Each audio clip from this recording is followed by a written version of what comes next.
Alright guys, so we've got today an oil change on a John Deere X330, and this is about the easiest oil change you can do.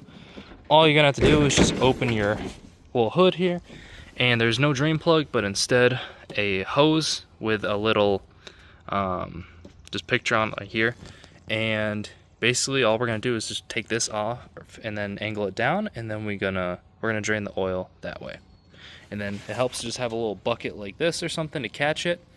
And that way you can kind of mitigate any mess you might make. So all you do is just take this, and it just slides down, and then they just give you a little cap on here, and then like that it's loose, and then just angle it downward, and that's all there really is to it. So once it hits a drip, you're pretty much about done, and to close it off, simply just twist it in. I'll just show you real quick, but basically just till like that, and it'll click in place, and then you can put your drain plug guy back on. And I found that this is just a 16 quart pan that I got from Walmart a while ago, and I find it fits pretty well on the mower deck even at the highest setting. But yeah, just angle it down and then go until it drips, and then you're all good. And I had this engine running for a couple minutes, that way the oil got nice and hot and flows faster. This only took about 3 or 4 minutes to get it to a drip. So at this point, I'm on the other side now, and I've gone ahead and did a 180 with the tractor, and also take the keys out of the ignition so you don't have to worry about starting it dry with no oil.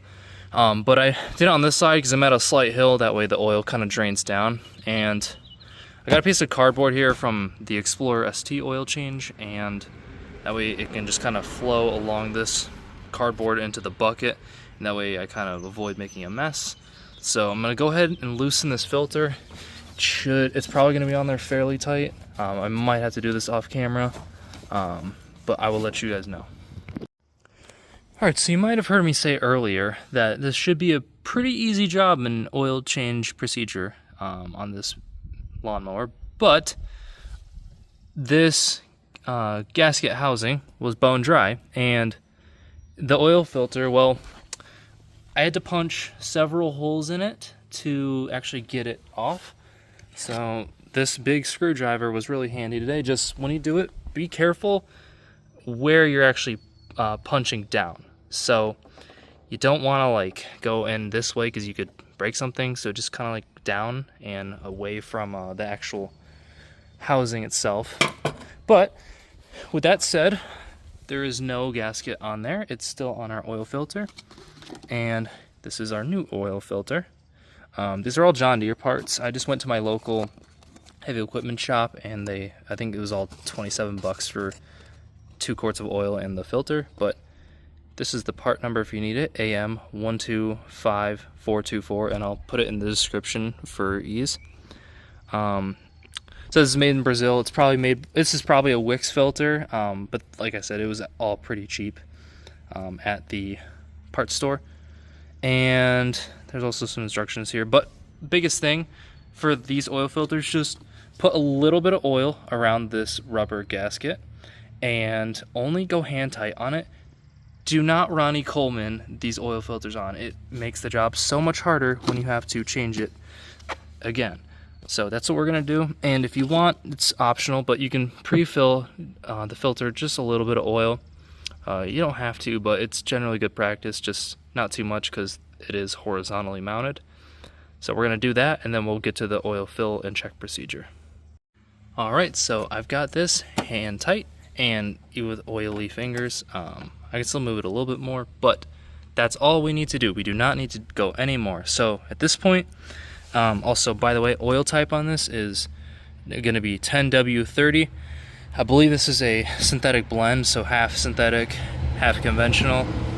And if you ever have questions, you can always look here for service intervals and stuff like that.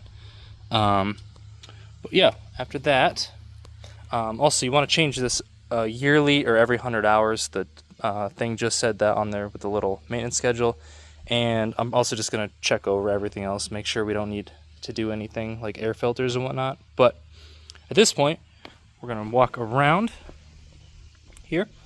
We're going to locate our dipstick. So this is where we fill the oil, and this is also how we check the oil. So we're obviously empty right now, but we're going to fill it up and then we're going to check it, and I'll show you how to do that.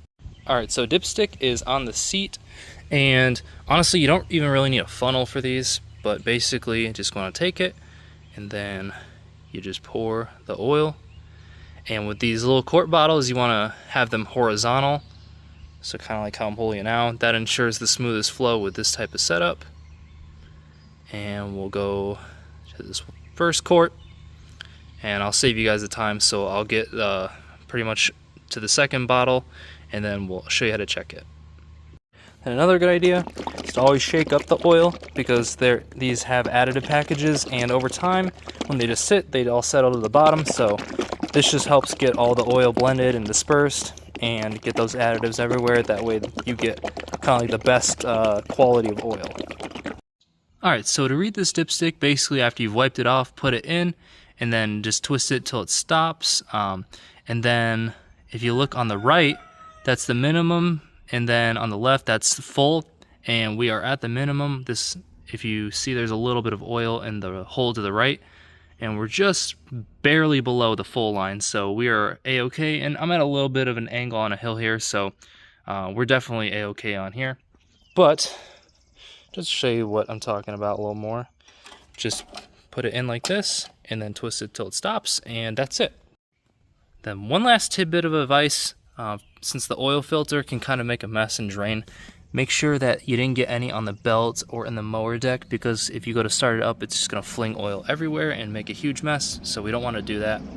And that's just a quick check. That's how you change the oil on a John Deere X330. I hope your oil filter doesn't give you as much trouble as mine did, but that's all there is to it. And if this video helped you out, feel free to give it a thumbs up, and if you like my other videos, feel free to subscribe to the channel. Have a good one, guys.